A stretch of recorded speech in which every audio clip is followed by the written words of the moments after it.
جنگ عظیم اول کی پہلی قسط میں ہم نے جانا جرمنی اور فرانس کے درمیان لڑی جانے والی جنگ کے بارے میں، جبکہ آج کا ہمارا ٹاپک جنگ عظیم اول کا مشرقی محاذ ہے، جہاں پر روس اور جرمنی کی فوجیں ایک دوسرے کے ساتھ برسر پیکار ہیں۔ مشرقی محاذ پر روس اور جرمنی کے درمیان ایک بہت وسیع میدان جنگ تھا، جس کے درمیان میں پولینڈ کا 230 میل لمبا اور 210 میل چوڑا ابھاروں والا علاقہ تھا۔ وارسا کا قلعہ بند شہر دریائے وسٹولا کے کنارے واقع تھا، جو کہ اس ابھار والے علاقے سے گزرتا ہے۔ روس کو وارسا کے راستے جرمنی پر حملہ کرنے میں شمال کی جانب مشرقی پروشیا اور جنوب کی گلیشیا سے خطرہ تھا۔ قبضہ کرنا افواج پہلے مشرقی شمال سے مشرقی گلیشیا اور جنوب سے آسٹریا ہنگری کے گلیشیا کی جانب سے متواتر حملے روسی افواج کو دریا کی تقسیم کے مطابق 2 حصوں میں تقسیم کر کے ہلاک کر سکتے تھے۔ اس صورتحال سے بچنے کے لیے روس نے ہر 2 طرفہ مضبوط قلعہ بندیاں کر رکھی تھیں اور ان علاقوں میں اپنی افواج کو وارسا کے جنوب میں نہیں رکھا تھا۔ اس علاقے میں نہ ہی ریلوے لائن تھی اور نہ ہی سڑکوں کا کوئی مناسب نظام تھا۔ اس کی وجہ یہ تھی کہ جرمن افواج کے حملے کی صورت میں انہیں نقل و حمل میں شدید دشواری کا سامنا کرنا پڑتا۔ دوسری طرف جرمنی اور آسٹریا ہنگری نے اپنے علاقے بچانے کے لیے قلعہ بندیاں کر رکھی تھیں۔ جرمنی نے 17 ریلوے لائنیں بچھا رکھی تھیں، جبکہ آسٹریا ہنگری نے صرف 7۔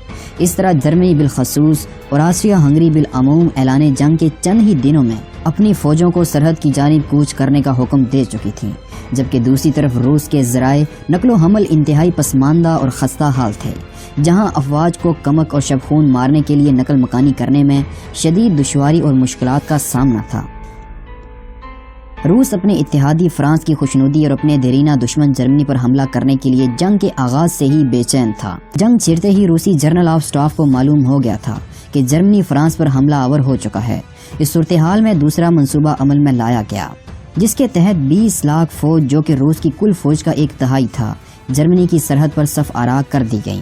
مشرقی پروشیا پر مشرق اور جنوب مشرق سے حملہ کرنے کے لیے پہلی آرمی جنرل پاول رینن کیمپ اور جبکہ دوسری آرمی جنرل الیگزینڈر سامسونوف کی قیادت میں روانہ ہو چکی تھی، جبکہ ان دونوں آرمیز کی کمان جنرل آئیوان زیلنسکائی کے ذمے تھی، جو وارسا سے ان کی نگرانی اور کمک و رسد کا انتظام کر رہا تھا۔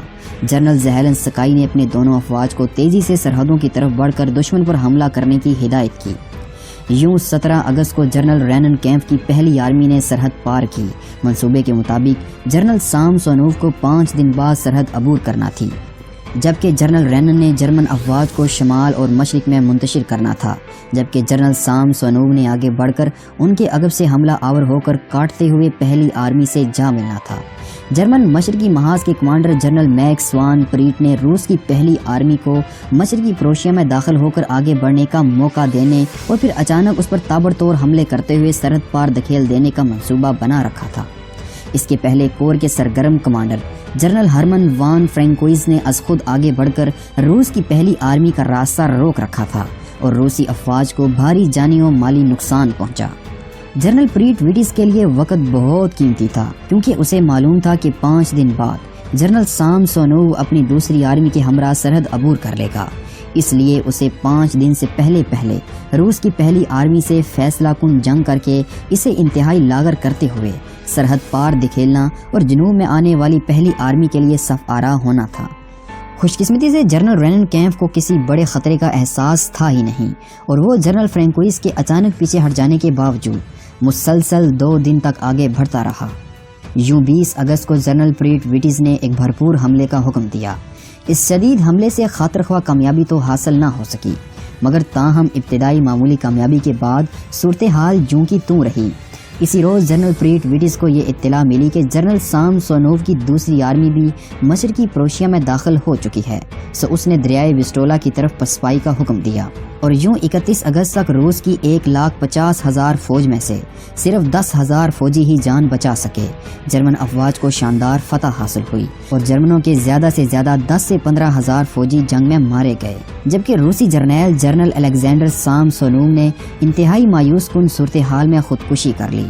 ٹینن برگ کی فتح کے بعد دوسرا مارکا جیل میسورین کا محاذ تھا۔ روس کے جرنیل زیلنسکائی نے پہلی آرمی کو دوسری آرمی کی مدد کے لیے واپس بلایا، مگر پہلی آرمی کے پہنچنے سے قبل ہی دوسری آرمی کا جرمن افواج کے ہاتھوں صفایا ہو چکا تھا۔ تب پہلی آرمی نے واپس اپنے محاذ کا رخ کیا۔ اب بحیرہ بلقان سے لے کر جھیل میسورین تک روس کے اولین محاذ کی پٹی پر پہلی آرمی کو صف آرا ہونا تھا، کیونکہ زیلنسکائی سمجھ رہا تھا کہ جرمن وارسا پر ضرور حملہ آور ہوں گے۔ اس کی ایک بڑی وجہ یہ بھی تھی کہ روس کے جنوبی محاذ پر آسٹریا ہنگری کی گلیشیا میں صورتحال بہت نازک تھی اور وہ جرمن افواج سے وارسا پر حملہ کرنے کا تقاضا کر رہے تھے تاکہ دشمن کی توجہ گلیشیا سے ہٹا کر وارسا کے دفاع کی جانب مبذول کی جائے۔ لیکن جرمن افواج کے وارسا پر حملہ آور ہونے سے پہلے جنرل ریہنن کی آرمی کو ختم کرنا ایک بہت بڑا ٹاسک تھا۔ یوں 9 اور 10 ستمبر کے درمیان جرمن افواج کی پہلی کور نے لائک کے قریب روس کے دوسری کور کو شدید لڑائی کے بعد پسپا کر دیا۔ جنرل ریہنن کیمپ نے ایک اور ٹیننبرگ کے خوف سے فوراً ہی اپنی افواج کو دستبردار ہوتے ہوئے پسپائی کا حکم دیا، لیکن چونکہ ابھی روسی افواج پوری طرح زیر و زبر نہیں ہوئی تھیں اور ان میں ابھی دمخم باقی تھا، اس لیے جنرل ریہنن کیمپ نے جرمن حملے کے خدشے کے پیش نظر ایک جوابی حملہ کیا جس میں جرمن افواج کو بھاری نقصان اٹھانا پڑا۔ تاہم روس کی پہلی آرمی کو صرف 50 گھنٹوں میں 55 کلومیٹر پسپا ہو کر روس کی سرحد میں داخل ہونا پڑا۔ اس مرتبہ جنرل ریہنن کیمپ کی پہلی آرمی دوسری آرمی کی طرح مکمل طور پر جرمنوں کے گھیرے میں نہ آ سکی۔ پھر بھی جرمن افواج روس کی پہلی آرمی کو شدید نقصانات پہنچانے میں کامیاب رہے۔ جھیل میسورین کے محاذ کے بعد گلیشیا اور پولینڈ کے محاذ سجے۔ جب جنرل زیلنسکائی کی افواج مشرقی پروشیا سے پسپا ہو رہی تھیں تو روس کی دیگر افواج جنرل نیکولائی ایوانو کی قیادت میں آسٹریائی گلیشیا میں برسر پیکار تھیں۔ ان کے مد مقابل جنرل کانریڈ کی قیادت میں آسٹریا ہنگری کی افواج سربیا اور روس کے محاذوں پر برسر جنگ میں تھیں۔ جنرل کانریڈ نے پہلے اپنی 3 افواج کو سربیا کے مقابلے پر لگائے رکھا، بعد میں روسی محاذ پر ضرورت محسوس کرتے ہوئے سربیا کے محاذ سے ایک فوج کے کثیر حصے کو روسی محاذ پر طلب کر لیا گیا۔ یہ کمک میدان جنگ میں کافی دیر سے پہنچی، جس کے باعث ہر 2 محاذ اپنے مضبوطی اور اثر کھو بیٹھے۔ جنرل کانریڈ کی دوسری بڑی جنگی غلطی یہ تھی کہ وہ روسی حملے کی توقع ریبلن خولم کے علاقوں سے کر رہا تھا۔ وہاں اس نے اپنی 2 افواج صف آرا کر رکھی تھی، جبکہ بقیہ ایک آرمی جنوب میں لیمبرگ سے آگے سرحدی علاقوں میں دفاعی پوزیشن میں صف آرا تھی، جبکہ دوسری طرف جنرل نیکولائی ایوانو بھی اصل صورتحال سمجھنے سے قاصر رہا اور دشمن کا حملہ لیمبرگ سے توقع رکھتے ہوئے اسی علاقے سے دشمن پر حملہ آور ہونے کا حکم دیا۔ دونوں افواج کے معلومات کے ذرائع انتہائی کمزور اور ناقص تھے۔ یوں 23 اگست کو روس کی چوتھی آرمی آسٹریا ہنگری کی پہلی آرمی سے غیر متوقع طور پر ٹکرا گئی اور یوں جنگ شروع ہو گئی۔ جنرل کانریڈ کی پہلی آرمی نے روسی افواج کو کامیابی سے پیچھے دھکیل دیا۔ 25 اگست کو جنرل کانریڈ نے قبل از وقت اپنی افواج کو زیموسک اور کومارو پر حملہ آور ہونے کا حکم دیا۔ اس مقصد کے لیے لیمبرگ کے محاذ سے اسے اپنی افواج کو معروف کے محاذ پر طلب کرنا پڑا۔ 26 اگست سے روسی افواج نے لیمبرگ پر بھرپور حملے شروع کر دیے۔ گنیلا لیپا کی لڑائی میں پسپائی کے بعد جنرل کانریڈ نے ہڑبڑاہٹ میں میدانی جنگ چھوڑ کر فوجوں کو مجموعی پسپائی کا حکم دیا۔ حالانکہ اس وقت آسٹریائی افواج دشمن کے پہلو پر حملہ کر کے اس کی صفوں میں شگاف ڈالتے ہوئے بڑی کامیابی حاصل کر سکتی تھیں۔ اس جنگ میں آسٹریا ہنگری کے 3,50,000 فوجی مارے جا چکے تھے۔ تاہم جنرل ہینڈنبرگ کو آسٹریائی حلیفوں کی مدد کے لیے فوج روانہ کرنے کے لیے سختی سے احکام مل چکے تھے۔ یوں 28 ستمبر کو کمک کے لیے ایک نئی آرمی تشکیل دی گئی۔ روسی افواج کے کریکوف پر حملے کے خدشے کے پیش نظر فوری جارحانہ اقدامات کیے جانے ضروری تھے۔ اس مقصد کے لیے جنرل ہینڈنبرگ نے روسی حملے کو روکنے کے لیے وارسا پر حملہ کرنے کا منصوبہ بنایا۔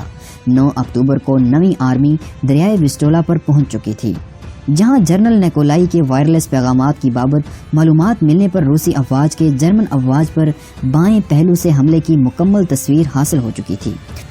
نصف اکتوبر تک جرمن کی نئی آرمی وارسا سے صرف 12 کلومیٹر کے فاصلے پر پہنچ چکی تھی۔ تاہم وارسا کے دروازوں پر مضبوط روسی افواج، آسٹریا ہنگری کی کمزوری اور جرمن افواج کے مغربی محاذ پر حوصلہ شکن حالات نے 1 نومبر 1914 کو وارسا کے حملے سے دستبردار ہو کر اپنی 28 ستمبر والی پوزیشن پر واپس آنے پر مجبوری اختیار کر لی، جبکہ اسی اثناء میں فرانس نے روس سے وارسا اور پوزن کی طرف سے جرمنی پر حملہ کرنے کی درخواست کی تاکہ جرمنی کی مغربی محاذ میں مصروف قوت میں کسی حد تک کمی واقع ہو جائے، کیونکہ وارسا کی معدنیات اور صنعتی ترقی کا حامل علاقہ جرمنی کے لیے انتہائی اہم تھا۔ جنرل ہینڈنبرگ نے 9ویں آرمی کو بروقت متحرک کرتے ہوئے اپنی فوج کو صف آرا کر دیا تھا۔ اب وہ روسی حملے سے بیشتر روسی افواج پر حملہ کر کے روس کے منصوبے کو ناکام بنانا چاہتے تھے۔ یوں 11 نومبر کو جرمن افواج جنرل اگست کی قیادت میں لوڈز پر شمال کی جانب سے حملہ آور ہوئیں۔ 4 دنوں میں جرمن افواج 50 میل آگے بڑھ چکی تھی۔